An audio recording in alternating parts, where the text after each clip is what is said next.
Unforgettable. Today we're taking a day trip to the famous German town of Hahndorf. Plus we'll show you a great lookout spot at Mount Lofty and the town of Stirling along the way. Arriving at the Mount Lofty summit after an easy 20-minute drive from the city, you'll be greeted by the Flinders Column and also a cafe, the former of which was named in honour of Matthew Flinders, who from Kangaroo Island managed to discover and name Mount Lofty in 1802. And from the summit you can see panoramic views of Adelaide and the Greater Plains. It's also the top of many popular hiking trails from below. Those keen for a good workout should get dropped off at Waterfall Gully below. Unfortunately today was a little bit cloudy, but it still didn't spoil the view. There's also a great little gift shop with almost all of our famous animals available. Our personal favourite is the yellow-tailed black cockatoo. They also stock a number of locally made, Indigenous-inspired styles, from homewares to stationery to handcrafted soaps and clothing. From there we head off through the beautiful Adelaide Hills, but be sure to keep an eye out for some of our favourite balls of fluff, like this lazy fat koala just hanging out in the trees. And our cute Koalas with their striking pink and grey feathers. They're one of Australia's most recognisable cockatoos. They're social, highly intelligent and known to stay together with their mates for life. We made it to Stirling, a small town founded in 1854 on the back of the apple growing and market gardening industry. It developed further into a haven for some wealthy English migrants with grand mansions. But now the cute town offers a few upscale restaurants, coffee and brunch spots. On the weekends when the weather is good, you may need to book ahead, as it is pretty popular. We came across a place that makes their own chocolate, with lots to try. It is on the pricier side though. Next time we'll stop by and try their hot chocolate.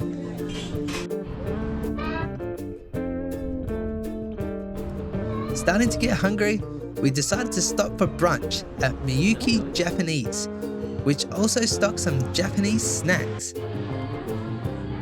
We decided to order up a few drinks from the special menu.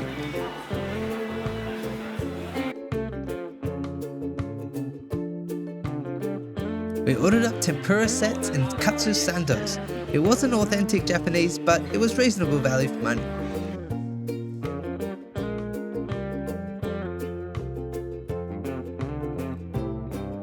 It did look like one customer had more than their fair share of a few too many sandos as well.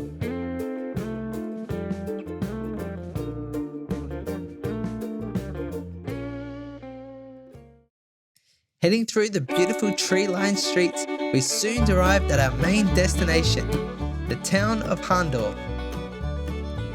The town was settled by Lutheran migrants from a small village named K in Prussia, now known as Kij in Poland. The settlers made the long journey to South Australia aboard the ship Zebra, captained by Dirk Meinertz Hahn, after whom the town was named. And now it's Australia's oldest surviving German settlement. It's now one of our most visited tourist spots, with German influence seen throughout the town from its cake shops, brewery, hotels, restaurants and shops. And speaking of the shops in Hahndorf, there are plenty of little stores selling great gifts and souvenirs. Now this is something I normally don't get excited about or like doing, but they have a great selection of cute little gifts here.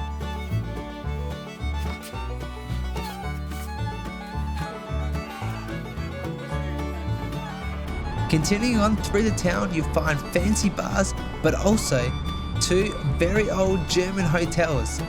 One, the German Arms Hotel, opened in 1839 and serves up some of the best platters that you'll find. The roast pork hock is an absolute must.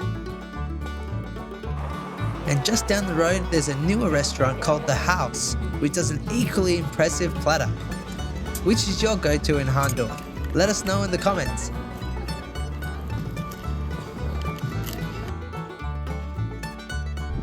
After what was a very satisfying and filling lunch, we headed over to the Hahndorf Academy, the second most visited art gallery in South Australia. They have a shop, gallery and museum all rolled into one, and it's set inside a stunning heritage building. Just down the road, there is a beautiful wine bar which really doubles up as a beautiful museum to the Australian wine icon, Wolf Blass. This spot is not only perfect for a quick history lesson on one of the country's most iconic wine figures, but is also an ideal place to relax with a glass of your choice. It's a must-see for any wine lover visiting Hahndorf. They have quite an exhibit on display and it's worth visiting just to have a look.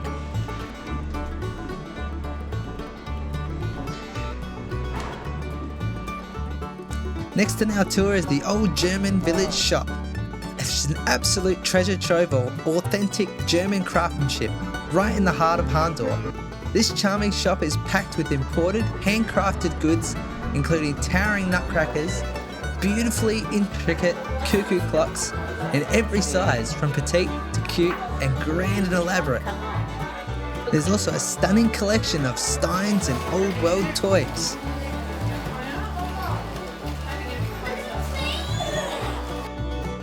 Oh, and of course, a cowbell to suit every occasion.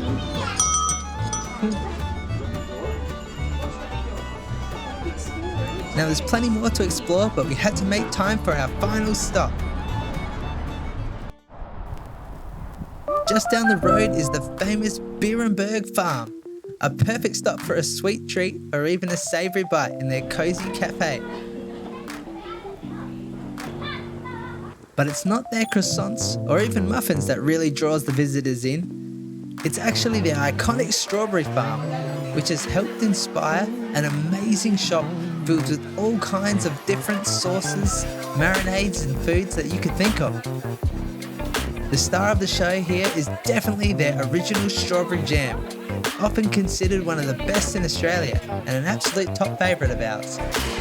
Unfortunately, there was no strawberry picking today, but from November to April you can roam the huge fields and pick your own fresh strawberries. It's an experience we'll have to save for next time. And we hope you like this one, guys. Please subscribe to follow along and we'll see you in the next